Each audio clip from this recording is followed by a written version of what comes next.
सुनाई दे रहा है? Yes, I can hear you very loudly.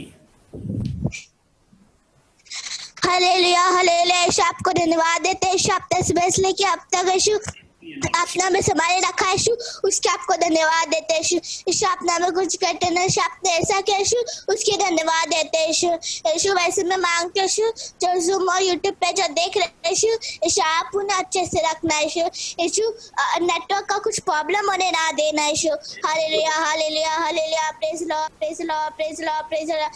Praise the thank you Lord. Jesus, thank you Jesus, thank you.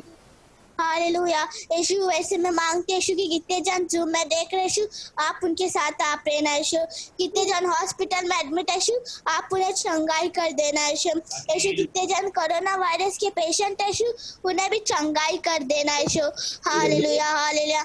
यीशु मैं मांगते यीशु, आज पास्टर जो भी वचन देगा यीशु, वो वचन हमारे दिल में जाके यीशु, आप कलो बनने का जैसे ऐसा कृपया करना यीशु।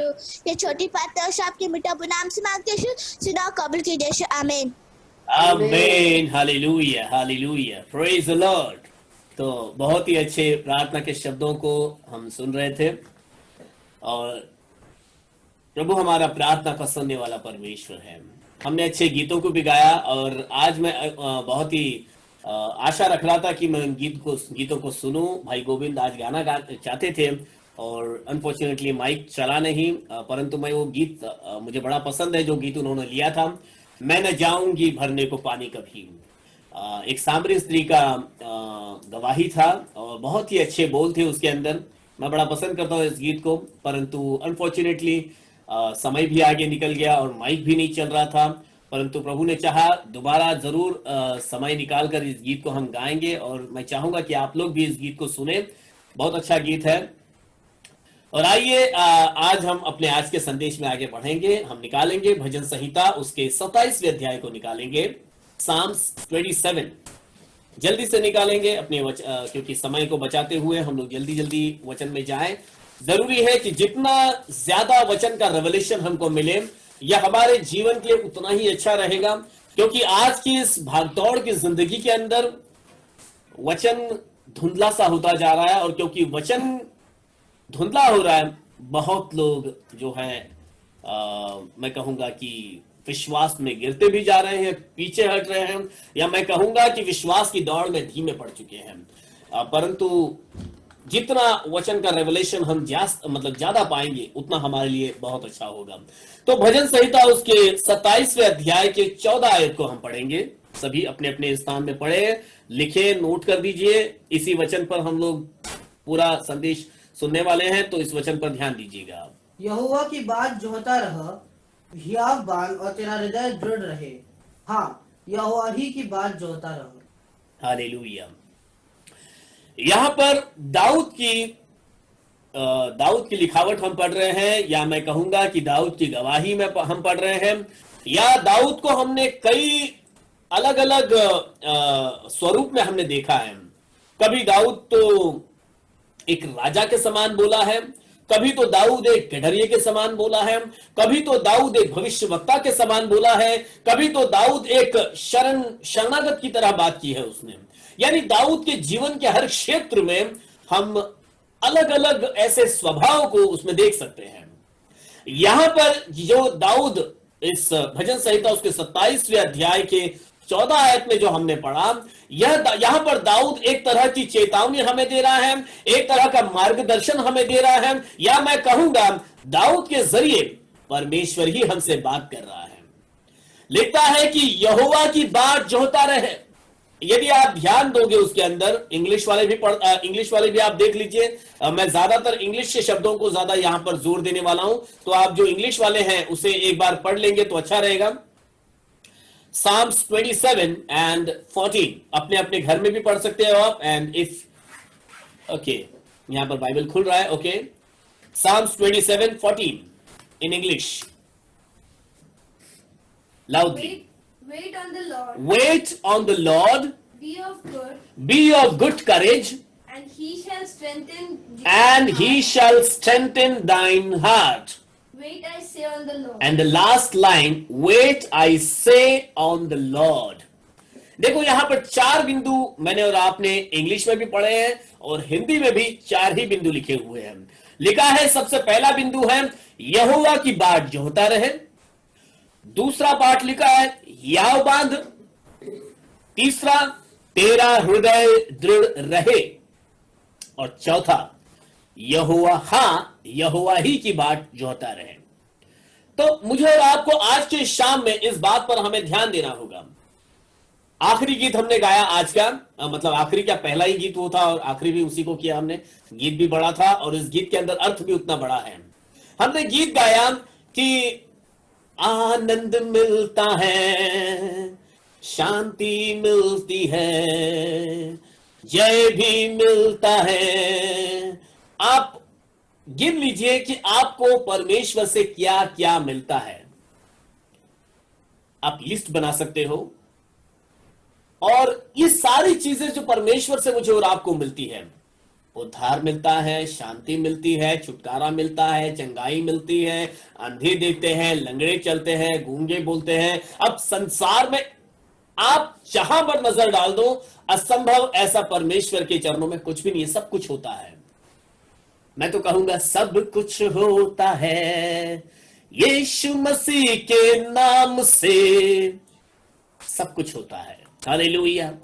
पर यहां पर शर्त यह है, यदि कुछ भी यीशु मसीह के नाम से होना है तो वहां पर संयम का होना बहुत जरूरी है, इंतजार का होना बहुत जरूरी है, धैर्य का होना बहुत जरूरी है। इस वचन के अंदर पढ़े गए चारों बातों का होना बहुत जरूरी है।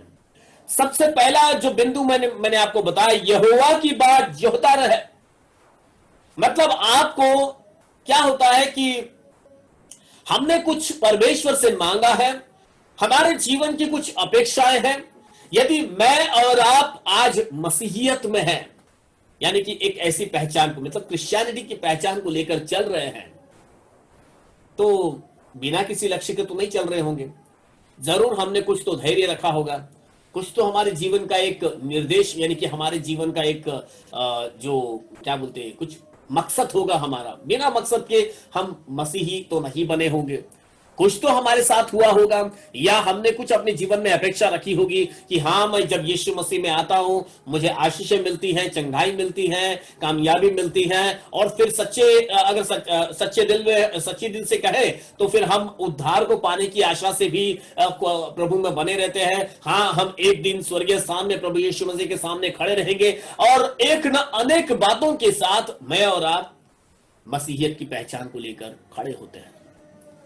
परंतु सत्य बात और वास्तविक बात यह है, द ट्रू, कि 100 लोग दौड़ना शुरू करते हैं। यदि आप लोग ने मैराथन की रेस देखी होगी, मैराथन आप सबको पता होगा क्या होता है। एक लंबी दौड़ होती है, छोटी दौड़ नहीं होती है। अगर 100 मीटर की दौड़ है, 200 मीटर की दौड़ है, तो जो 10 लोग दौड़ रहे हैं वो 10 के 10 अंत के लाइन तक दौड़ेंगे। लेकिन मैराथन की एक दौड़ ऐसी है कि जिसमें दौड़ने वाले 2000 भी आ जाते हैं। स्टैंडर्ड चार्टर्ड का मैराथन है, या किसी फलाना बड़े कंपनी ने एक मैराथन की दौड़ अरेंज की है मुंबई के अंदर या दिल्ली के अंदर या किसी क्षेत्र में, तो पूरे मुंबई, अगर मुंबई में अरेंज किए तो पूरे मुंबई के 2000-2500 लोग वहां पर पहुंच जाएंगे अपना अपना बैच नंबर लेकर, और वे अपना बैच लगाएंगे और एक बिंदु से वो दौड़ शुरू होगी, जो हो सकता है आपके लिए 15 किलोमीटर की दौड़ होगी, 25 किलोमीटर की दौड़ होगी, और एक निर्धारित किलोमीटर्स होते हैं और उतना दौड़ना है। परंतु उस दौड़ में दौड़ना तो सभी शुरू करते हैं, परंतु अंत तक कुछ ही लोग जाते हैं। बहुत सारे लोग बीच ही में उस दौड़ को रोक देते हैं। थक गए, मन नहीं कर रहा है, चलो यहीं से घर अपना रिक्शा पकड़ लो, बीच में से ही निकल लिए, अपने घर पे आ गए, या थोड़ा यहां चले गए, थोड़ा वहां चले गए, और यहां वहां होते होते 2000 लोगों ने शुरू किया था, तो मुश्किल से 200-300 लोग लास्ट फिनिश लाइन तक पहुंचते हैं। 200-300 इसीलिए दौड़ते हैं, वो भी 200-300 में सिर्फ 2-4 ऐसे होते हैं जो सच में उस लाइन को पार करना चाहते होते हैं। बाकी सब तो टाइम पास करते करते पहुंच जाते हैं वहां पर। कोई लक्ष्य नहीं होता, बस खाली बस ऐसे ही पहुंचना है वहां तक। परंतु उसमें इक्का दुक्का लोग होते हैं जिनको ताज चाहिए होता है, जिनको इनाम चाहिए होता है, वो अंत तक दौड़ते हैं। और वो कोई भी इंडियन तो नहीं होता जीतने वाला। आज तक हमारे मुंबई के अंदर जितने भी उस मैराथन को जीते हैं, मैं जहां तक आज तक मैंने न्यूज में पढ़ा है, वो कोई नाइजीरियन आदमी है, उठा के लेके चले जाते हैं वो। कहने का तात्पर्य ये है, यहां पर जो मैंने आपको विषय बताया, यहोवा की बाट जो होता रहा, धैर्य नहीं है, संयम नहीं है, तो ये होगा नहीं, अंत तक थामे नहीं रहेंगे। हमारा दौड़ थोड़ी लंबी हो रही है तो बीच में ही रास्ता छोड़ देते हैं। यहां पर दाऊद जो है इस बात पर जोर दे रहा है। जब आप मुझे बहुत सारा उदाहरण याद आता है इसके अंदर, कि जब संसारिक बुलाहट आती है, संसार से कोई आपको लुभावना सा क्या कहते हैं, आपको ऑफर दिया जाता है, तो लाइन कितनी लंबी हो, जाके हम सब, चाहे मसीह हो गैर मसीह हो, सभी दौड़कर जाके उस लाइन में खड़े हो जाएंगे, चाहे वो लाइन 2 किलोमीटर लंबी क्यों ना हो। फिर क्या होता है, वो 2 किलोमीटर की लाइन खत्म होते होते होते जिस चीज के लिए लाइन लगाया था वो चीज ही खत्म हो जाती है और खाली हाथ घर लौटते हैं। ये संसार का नियम है, उनके पास सीमित दायरा है, उनके पास सीमित चीजें हैं। परंतु ये रही संसार की बातें। परंतु मेरे और आपके खुदावन ने, जिस परमेश्वर से मैं और आप प्रार्थना करते हैं, जिस यीशु मसीह के नाम से मैंने और आपने बपतिस्मा लिया है, जिस यीशु मसीह को हमने अपना जो उद्धार करता करके अंगीकार करके हमने उससे अपनाया है, वह हमें कभी निराश होने नहीं देता। और दाऊद इस बात को भली भांति जानता है, इसलिए इस बात पर वो जोर देता है, यहोवा की बाट जोहता रहे, मतलब दौड़ता रहे, रुक मत जाना, बढ़ते जाना, अंत में तेरी आशा पूरी की जाएगी। याद रखे, अंत में हमारी आशा पूरी की जाएगी। क्यों? क्योंकि हमारा परमेश्वर सच्चा है। वो बुलाकर हमें निराश करके, अरे मेरे पास तो अब उद्धार खत्म हो गया, लाइन खत्म, निकल जाओ, मतलब अंत में हमें ऐसा नहीं बोलना पड़ेगा, ओ खुदा हमने तो सालों इंतजार किया, बहुत लंबी कतार में खड़े थे और जब यहां पर पहुंचे तो दुकान बंद। ऐसा कभी होने नहीं देगा। वो परमेश्वर सच्चा है, यदि उसने बुलाया है तो दाऊद भी कहता है अंत तक उस विश्वास को थामे रख, संयम बनाए रख, बाट जोहता रह, यहोवा की बाट जोहता रह। So don't forget this. क्योंकि वचन यदि हम और पढ़ेंगे, लूका उसके 21वें अध्याय के 19 वचन जल्दी से पढ़ेंगे। लूक 21:19 जल्दी से हम लोग निकालेंगे। लूका 21:19 मैं आपके लिए पढ़ूंगा। अपने धीरज से, ध्यान दीजिएगा, अपने धीरज से तुम अपने प्राणों को बचाए रखोगे। यदि तुम धीरज से उसकी बात जोहोगे, यदि अंत तक संयम बनाए रहोगे, यदि भगदड़ का हिस्सा न बनोगे, भागदौड़ में न लगे, क्योंकि जहां जहां भगदड़ हुई है, जहां जहां पर भागदौड़ बहुत ज्यादा हुई है, लोग बचे नहीं है, बहुत हानि हुई है वहां पर। इसीलिए हमें भगदड़ का हिस्सा नहीं बनना है, परंतु संयम के साथ, yes, my God is able to do everything, मेरा परमेश्वर हर एक कार्य को करने के लिए काफी है, और जो उसने वायदा किया है वो तो पूरा करेगा। तो फिर क्या करेंगे? धैर्य बनाए रखेंगे। लिखा है अपने धीरज से तुम अपने प्राणों को बचाए रखोगे। तो अंत तक बने रहना। आपका जो परमेश्वर ने जो अनंत काल के जीवन में हमारा प्रवेश कराने का वायदा किया है वो जरूर पूरा करेगा। वो कहता है मैं अंत तक तुम्हारे साथ हूं। So don't worry about it. कोई संयम ना खोए, अधैर्य ना हो जाए, परंतु धैर्यवान रहे। यहोवा ही की बात जो होना। सेकेंड थिंग इट सेज, दूसरी बात जो कहा है, हियाव बांध। इन इंग्लिश इट सेज, मैंने यहां लिखा be of good courage. Why, मतलब एक बी ऑफ गुड करेज क्यों? क्योंकि यहोवा की बात जो होते समय जो है ना, सकारात्मक मन होने का भी बहुत जरूरी है, मतलब पॉजिटिव माइंड होना भी बहुत जरूरी है। हम यहोवा की बात जोड़ रहे हैं। हम में से कई परिवार ऐसे हैं जो परमेश्वर का इंतजार तो हम प्राण देने तक करेंगे, बिल्कुल जीवन के अंत तक हम विश्वास में बने रहेंगे, परंतु क्या होगा, वो पूरा जीवन नकारात्मक में अगर जिया है, यानी कि अगर पॉजिटिवली नहीं लिया उस लाइफ को, नेगेटिविटी के साथ में ही रहे हैं, तो फिर ऐसा भी नहीं चलने वाला। ऐसा भी करोगे तो वो दौड़ उस तरीके से पूरा कर ही नहीं पाओगे जिसके लिए परमेश्वर ने मुझे और आपको बुलाया है। रिमेंबर दिस, जब परमेश्वर की बात में और आप जो रहे हैं तो उसमें सकारात्मकता हो। जब सकारात्मकता होगी तो आपके जीवन में रोशनी दुगनी यानी कि दुगनी रोशनी आपके जीवन में होगी।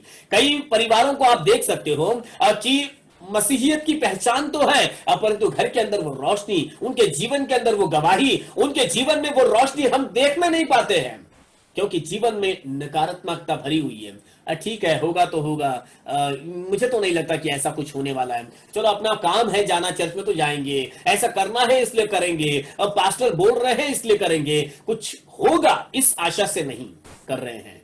परंतु यहां पर जब हम यहोवा की बात जोड़ रहे हैं तो क्यों ना उसको सकारात्मकता के साथ में करें, धैर्य के साथ में करें। हमने जो दूसरा उसमें लगा हियाव बांध करें, और हमारे अंदर हियाव कब आएगा? जब सकारात्मकता होगी, पॉजिटिवनेस आपके अंदर होगा, तब आप बोल्डनेस के साथ में, करेज के साथ में उस काम को करोगे, आप करेज के साथ में आगे बढ़ते जाओगे। वचन बताता है बी ऑफ गुड करेज, आपके अंदर हिम्मत, बल आप में होना चाहिए, क्योंकि यदि आप बिल्कुल नेगेटिविटी में होंगे, करेज कहां से होगा आपके अंदर? और परमेश्वर ऐसी दौड़ आपसे दौड़ाना नहीं चाहते, परमेश्वर आप में ऐसा बोझ भी देखना नहीं चाहते। परमेश्वर ने तो आपको बुलाया है कि आप आनंदित रहो, इसलिए वो परमेश्वर आपको हमेशा खुश देखना चाहता है, आपके चेहरे पर वो जो रोशनी वो देखना चाहता है। परंतु यदि हम नेगेटिविटी में अपना लाइफ जिएंगे तो कैसे कैसे इस परमेश्वर की बात जोड़ेंगे? मतलब परमेश्वर को भी कैसा लगेगा? वो दूल्हा तो अपने दुल्हन को लेने के लिए आने वाला है, लेकिन उस दूल्हे को यदि ऐसा मालूम हो रहा है कि जो मेरी दुल्हन है वो बड़े नकारात्मकता का जीवन जी रही है, उसके जीवन में पॉजिटिवनेस नहीं है, क्या मेरी शादी होगी भी या नहीं, क्या मैं स्वर्गीय राज में जाऊंगी भी या नहीं, इसी विचारों के साथ यदि वो जी रही है, तो फिर उस दूल्हे को ये अच्छा नहीं लगेगा। So be of good courage. Remember third point, it says तेरा हृदय दृढ़ रहे।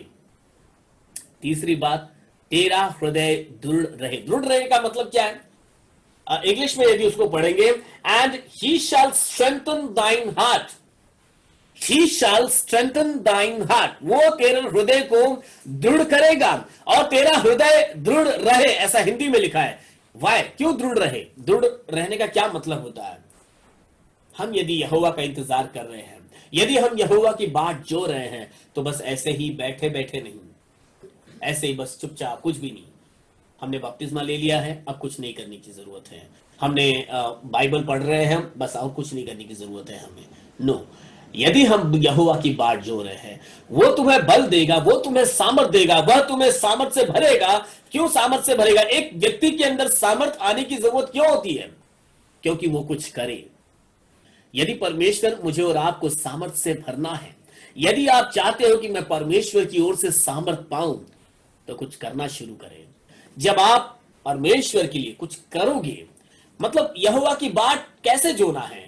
कुछ अपने जीवन के अंदर एडिफाई करते हुए, कुछ अपने जीवन में उन्नति करते हुए आगे बढ़ते रहें। अब परमेश्वर ने तो हमेशा बाइबल के अंदर वचनों से हमको बताया है कि जिस दास को 1 तोड़ा दिया गया, जिस दास को 2 तोड़ा दिया गया, जिसको 5 तोड़ा दिया गया, तो परमेश्वर ने उनसे अपेक्षा की कि वे उन तोड़ों को दुगना कर डालें।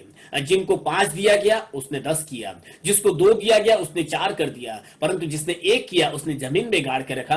परमेश्वर को यह बिल्कुल अच्छा नहीं लगा। यीशु मसीह ने अपने उदाहरण के अंदर यह संकेत दे दिया कि स्वामी को यह बिल्कुल अच्छा नहीं लगेगा यदि उसके दास उसके दिए हुए तोड़े को दुगना न करे। और दुगना करना है तो कुछ तो करना होगा। स्वामी तो आने वाला है और वो तो पूछेगा। देखो, स्वामी ने जिसको 5 दिया और उसने उसका 10 कर दिया, तो स्वामी को यह अच्छा भी लगा और स्वामी ने वो सारे 10 तोड़े उसी को लौटा दिए और क्या कहा? धन्य है हे विश्वासियों के दास, तू जो थोड़े में विश्वास योग्य रहा, मैं तुझे बहुतों पर अधिकारी बनाऊंगा।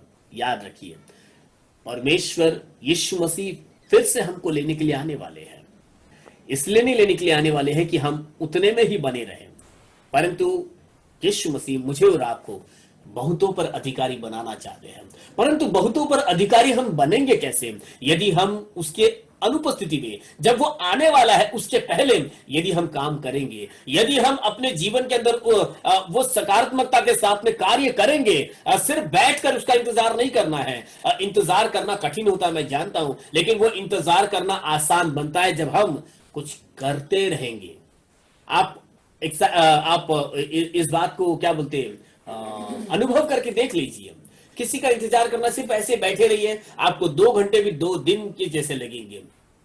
परंतु यदि किसी का इंतजार करते हुए आप कुछ करते रहोगे ना, तो 2 दिन तक भी आपको पता नहीं चलेगा कि आप किसी का इंतजार कर रहे हो। अब यदि हाथ में कुछ काम होगा तो परमेश्वर कहता है वह हमें सामर्थ देगा। यशाया के पुस्तक उसके 40वें अध्याय को जल्दी से निकालेंगे, क्या लिखा है देखो वहां पर। यशाया 40 अध्याय का 31वां वचन, 40-31 मैं पढ़ता हूं और आप लोग नोट डाउन कर लीजिए इसे। परंतु जो यहोवा की बाट जोहते हैं, सुन लीजिए, जो यहोवा का इंतजार करते हैं, आपके शब्दों में मैं आपको बता रहा हूं, जो यहोवा की बाट जोहते हैं वे नया बल प्राप्त करते जाएंगे, नया बल प्राप्त करते जाएंगे। पुराने बल में बने नहीं रहेंगे, क्योंकि पुराना बल तो अगर बैठे रहेंगे तो पुराने बल में ही बने रहेंगे, परंतु नया बल कब प्राप्त करते जाएंगे? हाँ, तो वे नया बल प्राप्त करते जाएंगे, वे उकाबों के समान उड़ेंगे और वे दौड़ेंगे और श्रमित नहीं होंगे, चलेंगे और थकित नहीं होंगे। मतलब वे कुछ कर रहे होंगे, वे चल रहे होंगे, दौड़ रहे होंगे, उड़ रहे होंगे, उकाब के समान। Something they are doing. Only idol की तरह मूर्ति के समान सिर्फ बैठे हुए हैं और बस मैंने तो बपतिस्मा ले लिया, मेरा काम खत्म, मैं तो चर्च जाता हूं संडे के दिन, मेरा काम खत्म। और अपने जब जब पास्टर कुछ बोलते हैं, मैं जो करने में थोड़ा सा समय देता, बस काम खत्म। नो, कंटिन्यूसली, लगातार परमेश्वर के लिए, जब तक वह हमें लेने के लिए नहीं आ जाए, कुछ करते रहना बहुत जरूरी है। वह हमें सामर्थ देने वाला परमेश्वर है, उकाब के समान। हाँ, और फिर वचन ऐसा भी लिखा है, जब उसकी बात जो होते हुए हम कुछ कर रहे होंगे ना, उसमें हम थकेंगे नहीं, दौड़ेंगे, रुकेंगे नहीं, हम श्रमित नहीं होंगे, हमारा जो है बल घट नहीं जाएगा, परंतु नया बल हम प्राप्त करते जाएंगे।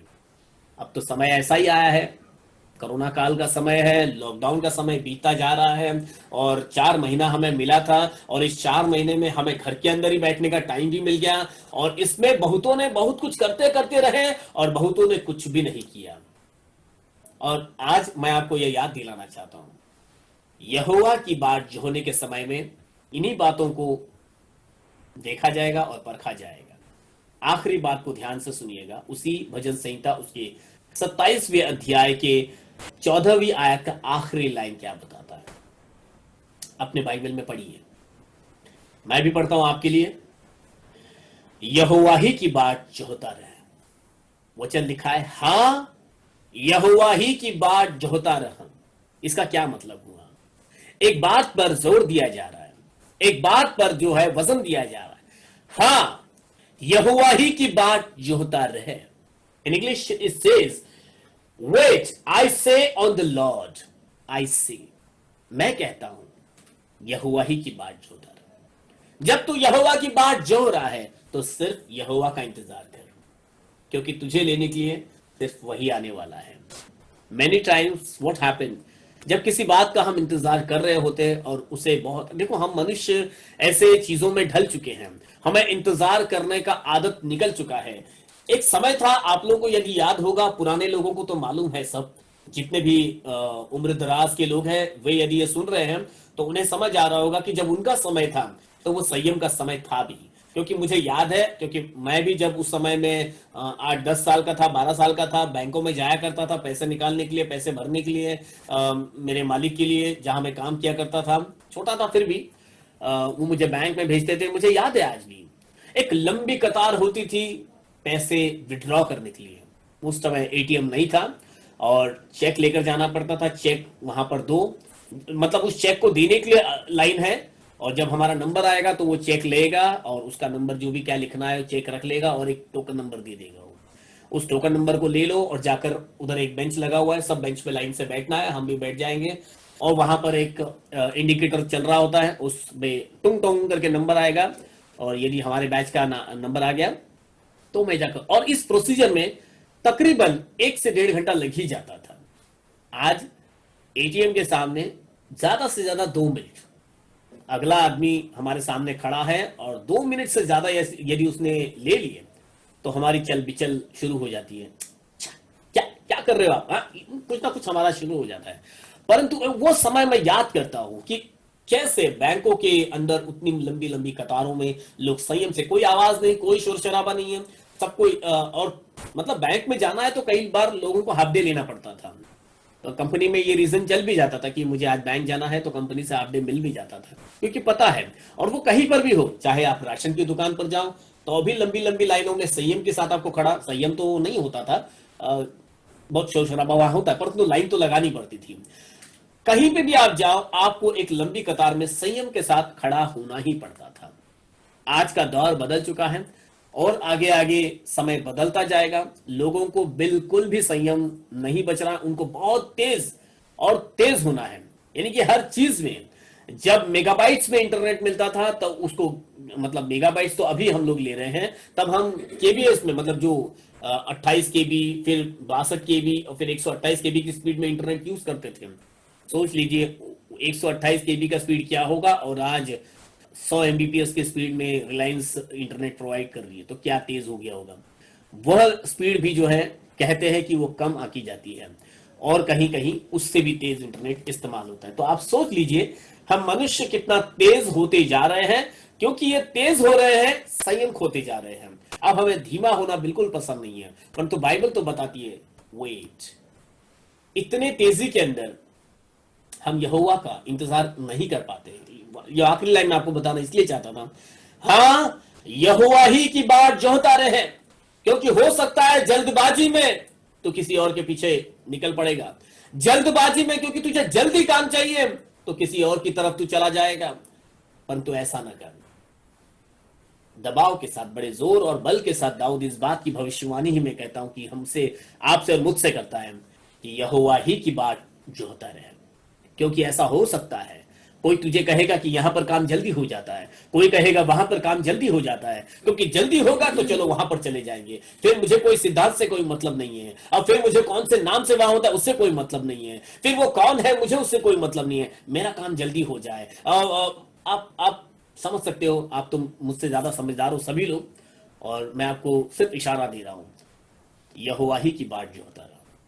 यीशु मसीह ने कहा है, मैं जगत के अंत तक तुम्हारे संग रहूंगा, और चाहिए कि प्राण देने तक, अंत तक हम यहोवा ही की बात जोहे, यीशु मसीह का ही हाथ थामे रहें।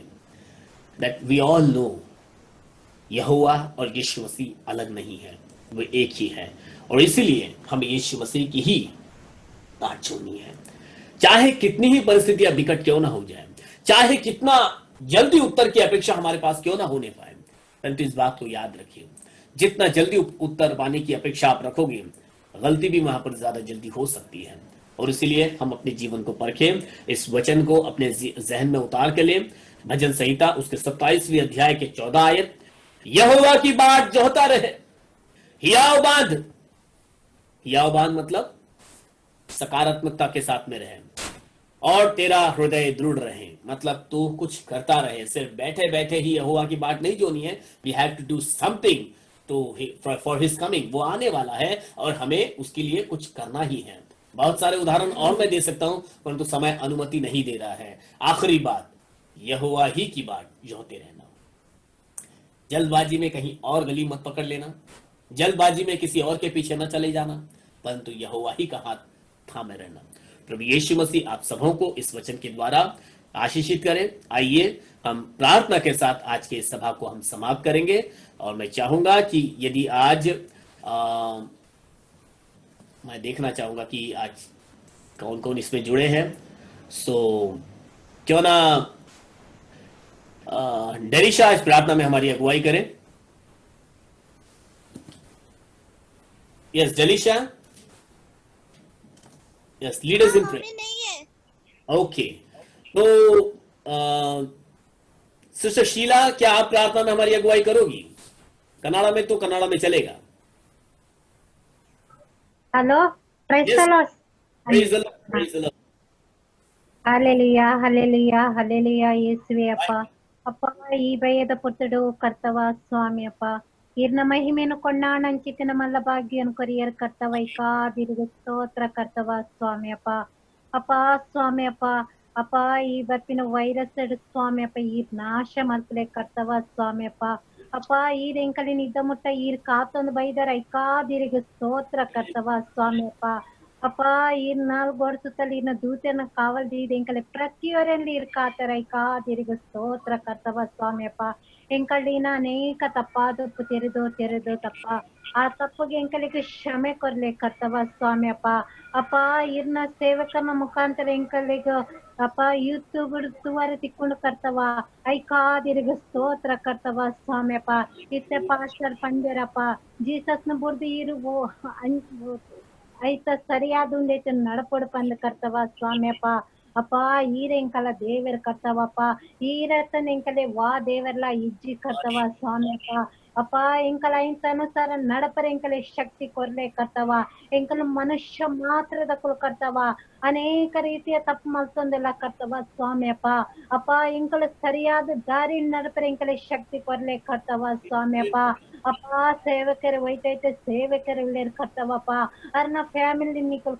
ಇರ್ ಕಾಪಲೆ ಕರ್ತವ ಸ್ವಾಮಿ ಅಪ್ಪ ಸುನಿಲ್ ಅಣ್ಣನ ಫ್ಯಾಮಿಲಿನ ಪಾಸ್ಟರ್ನ ಫ್ಯಾಮಿಲಿ ನೀರು ಕಾಪಲೆ ಕರ್ತವ ಸ್ವಾಮಿ ಅಗಲ ಪೂರ ಅಗತ್ಯ ನೀರು ಪೂರೈಸಿ ಕೊರ್ಲೆ ಕರ್ತವ ಸ್ವಾಮಿ ಎಡ್ಡೆಡ್ಡ ವಚನದ ಮುಖಾಂತರ ಎಂಕಲೆ ಕೊರಂದಲ್ಲೇರ್ ಕರ್ತವ ಸ್ವಾಮಿ ಯೇಸುವೆ ಅಪ್ಪ ಆ ವಚನ ಎಂಕಲೆಗ ಹೃದಯಗ ತಾಗುಲೆಕ್ಕ ಸ್ವಾಮಿ ಎಂಕಲ ಮನಸ್ಸು ನೀರು ತೆರೀಲೆ ಕರ್ತವ ಸ್ವಾಮಿ ಯೇಸುವೆ ಏರೇರು ನೆಟೆ ತೂಂದಲ್ಲೇರ ಕರ್ತವ ಪ್ರತಿಯೊರಲ್ಲಿ ಇರ ಆಶೀರ್ವಾದ ಮಲ್ಪಲೆ ಕರ್ತವ ಈ ಉನ್ನತ ಲಾಕ್ಡೌನ್ ಟೈಮ್ ಉಂಡು ಕರ್ತವಪ್ಪ ನಾನಾ ರೀತಿಯ ಕಷ್ಟ ಉಂಡು ಕರ್ತವಪ್ಪ ನಾನಾ ರೀತಿಯ ತೊಂದರೆ ಉಂಡು ಕರ್ತವ ಸ್ವಾಮಿ ಅಪ್ಪ ಇನ್ನು ಮುಖಾಂತರಪ್ಪ ಈ ಚಿಂತೆ ಮಲ್ಪಡ್ತಿ ಚಿಂತೆ ಎನ್ನ ಮಿಸ್ ಪಾಡ್ಲ ಪಂತರತೆ ಕರ್ತವ ಸ್ವಾಮಿ ಅಪ್ಪ ಯೋ ಪುರವ ಚಿಂತೆಲ್ಲ ಕರ್ತವಪ್ಪ ಇರ್ನ ಮಿತ್ತೆಂಕಲ್ ಪಾಡೊಂದೆಲ್ಲ ಕರ್ತವಪ್ಪ ಊರಗಲ್ಲ ನೀರ ಆಶೀರ್ವಾದ ಮಲ್ಪಲೆಪ್ಪ ಎತ್ತೋ ಹಾಸ್ಪಿಟಲ್ ನಾನಾ ರೀತಿಯ ರೋಗ ರುಜಿನ ನರಳೊಂದೆಲ್ಲ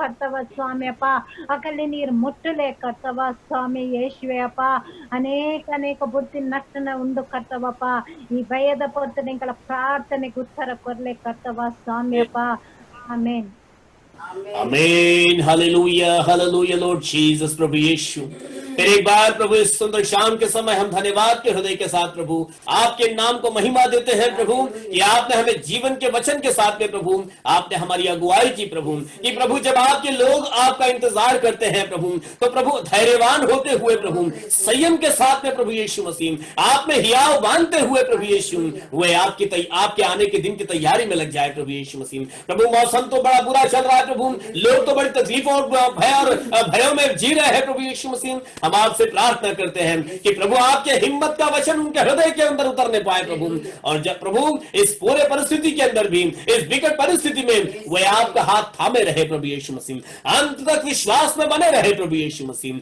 जितने भी आज अपनी नाना प्रकार की जरूरतों को लेकर आपके चरणों में आए होंगे उनकी हर एक जरूरतों को अपने दया के भंडार से आप पूरा कीजिए प्रभु यीशु प्रभु हर एक के जीवन का दावा आप लीजिए अब तक भी प्रभु आपने हमको संभाला है आगे भी प्रभु आपकी अगुवाई आपकी दया हम सब पर बनी रहे अब प्रार्थना हमारे उद्धार करता प्रभु यीशु मसीह नासरी के नाम से मांगते हैं सब मिलकर कहे आमीन आमीन आमीन स्वर्गीय मर्त्य पाताल के खुदावन प्रभु यीशु मसीह का अनुग्रह और उसकी दया प्रभु यीशु मसीह की आशीषें और शांति हम सबों के संग प्रभु यीशु मसीह के दूसरे आगमन तक बनी रहे आमीन आमीन आमीन आमीन आमीन